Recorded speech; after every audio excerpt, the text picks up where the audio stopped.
Bonsoir à tous, nous sommes le mardi 8 juillet 2025. Merci d'être avec nous, c'est l'heure de l'information. Un seul titre pour ce journal, le PPACI à l'étape du parrainage.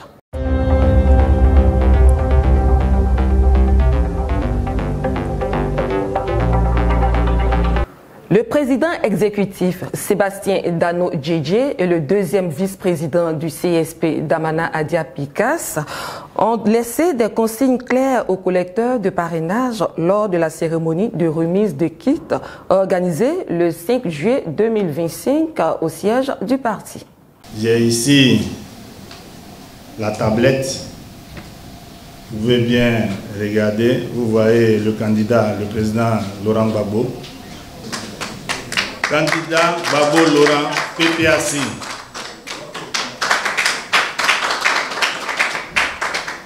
C'est par des acclamations nourries que l'Assemblée a accueilli cette nouvelle importante. Une bonne nouvelle qui a réjoui le ministre Justin Katina-Koné, président du CSP, les cadres du parti, les responsables territoriaux, responsables des structures spécialisées et de base et les militants qui se sont retrouvés massivement au siège du parti pour prendre part à cette cérémonie. Dans une ambiance militante, le vice-président Damana Adia Picas a expliqué le sens du système de parrainage. Dans notre marche vers la présidence de la République en octobre 2025, nous sommes aujourd'hui à une étape importante, l'étape du parrainage. Le parrainage est une condition d'éligibilité à la présidence de la République.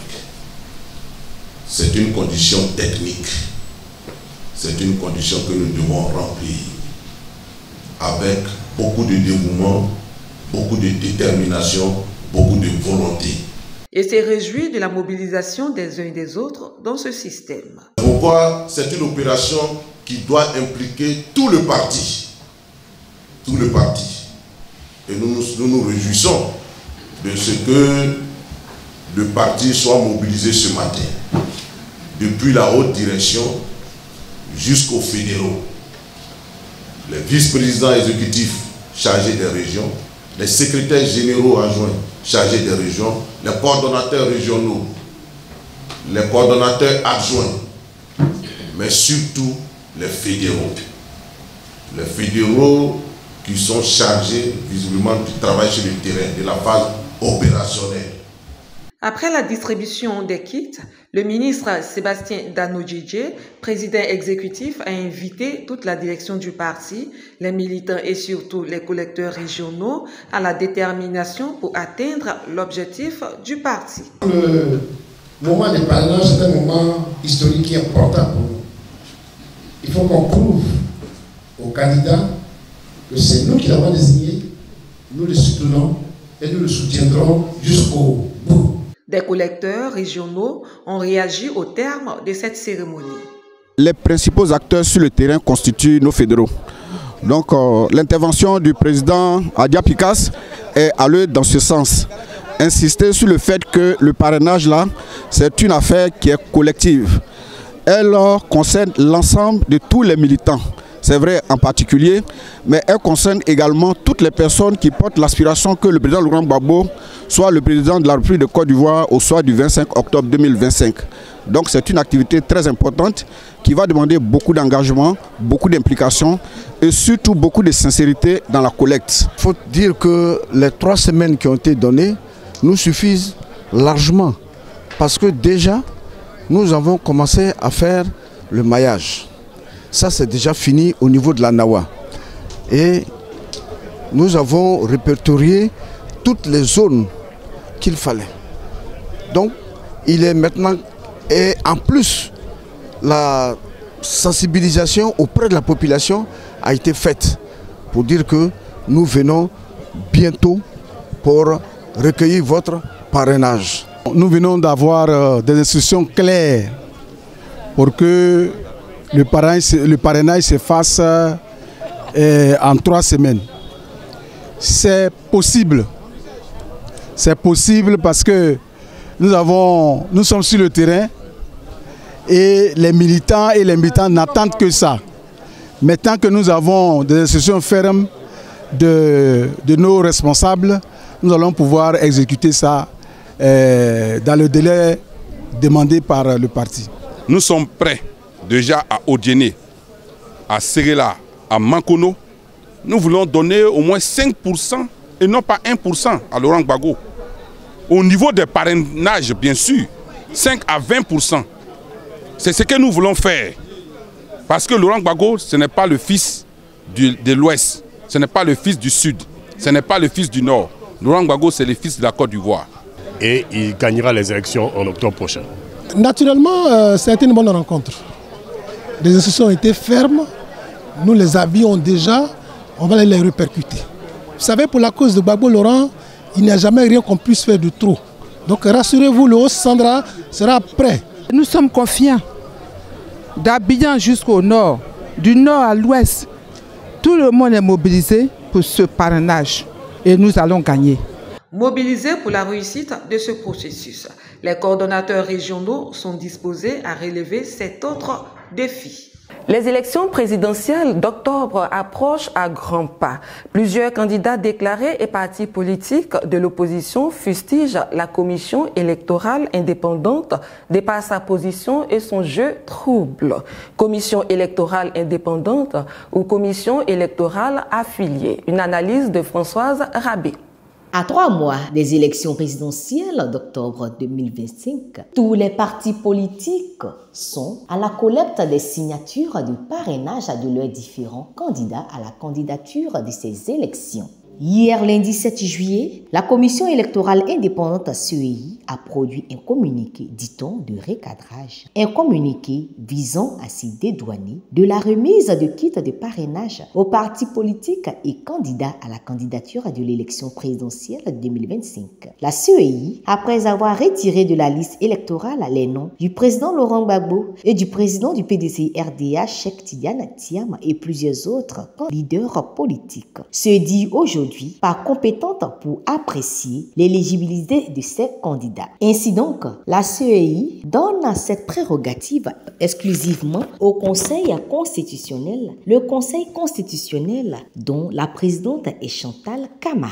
Ainsi donc, après le retrait des noms du président Laurent Gbagbo du PDP-PACI, de Cheikh Tidiane Thiam du PDC-RDA et des autres leaders politiques, la CEI remet cette lourde charge au Conseil constitutionnel d'invalider ou pas ces candidatures. La patate chaude revient aujourd'hui au Conseil constitutionnel. Tous les Ivoiriens dans leur ensemble cette année 2025 attendent ces élections présidentielles dans une atmosphère tendue. Qu'est-ce que veut le président de la CEI? Quand la CEI s'explique et se réexplique. À quelle fin donc? Une commission électorale n'aura jamais été tant contestée, à en croire les uns et les autres. La sortie de la CEI hier lundi 7 juillet était-elle inopinée? Parce que, pour le citoyen lambda, la sortie de la CEI hier par ce communiqué vise à fragiliser les esprits déjà petits pour pouvoir les faire reculer quant à d'éventuelles signatures de parrainage de leurs différents leaders. Un communiqué qui viendrait briser certains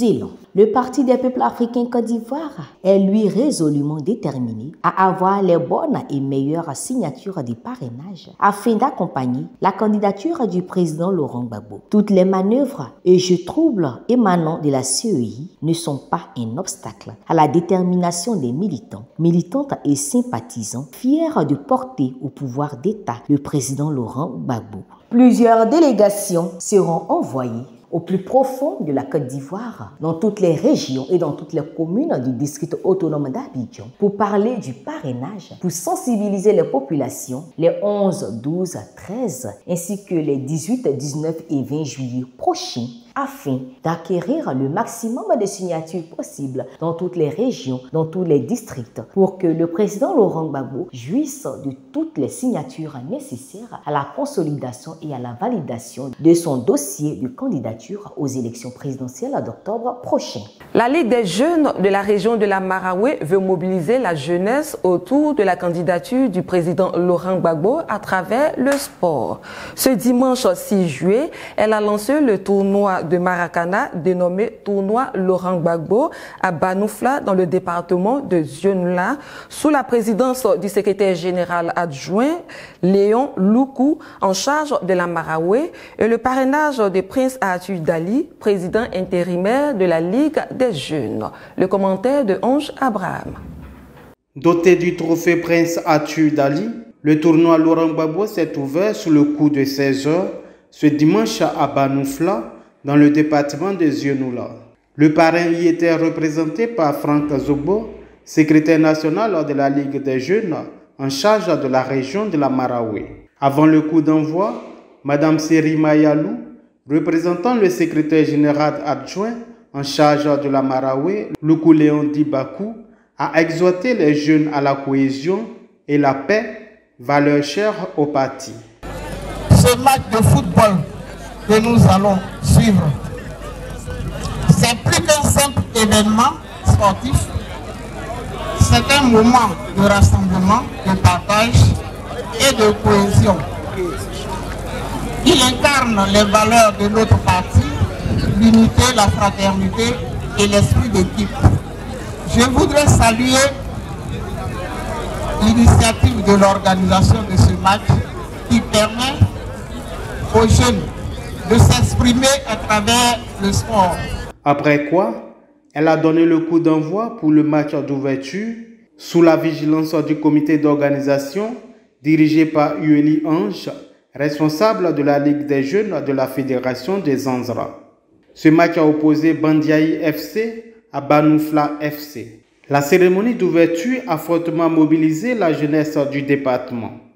Dans le cadre de ce tournoi, 24 équipes s'affrontent du 6 juillet au 14 septembre. Le procès du secrétaire général adjoint en charge de la société civile Dosochal Rodel devait s'ouvrir hier lundi 7 juillet au tribunal du Plateau. L'ouverture a été renvoyée au 21 juillet prochain. Pour ce rendez-vous manqué, le secrétaire général adjoint a bénéficié du soutien de la direction du parti avec à sa tête le président exécutif Sébastien Dano Djedje. Pour rappel, Dosochal Rodel a été arrêté pour avoir apporté son soutien à la plateforme de la société civile AGIP qui avait organisé une marche contre la cherté de la vie le 13 septembre 2024.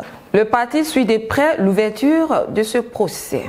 Le Parti des peuples africains Côte d'Ivoire est en deuil. La commission communication et organisation des manifestations pleure l'un de ses meilleurs photographes.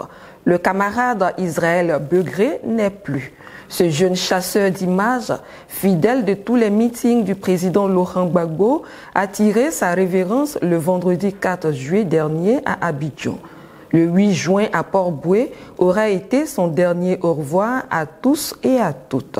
Israël a définitivement rangé l'objectif photo, nous laissant dans une symphonie inachevée.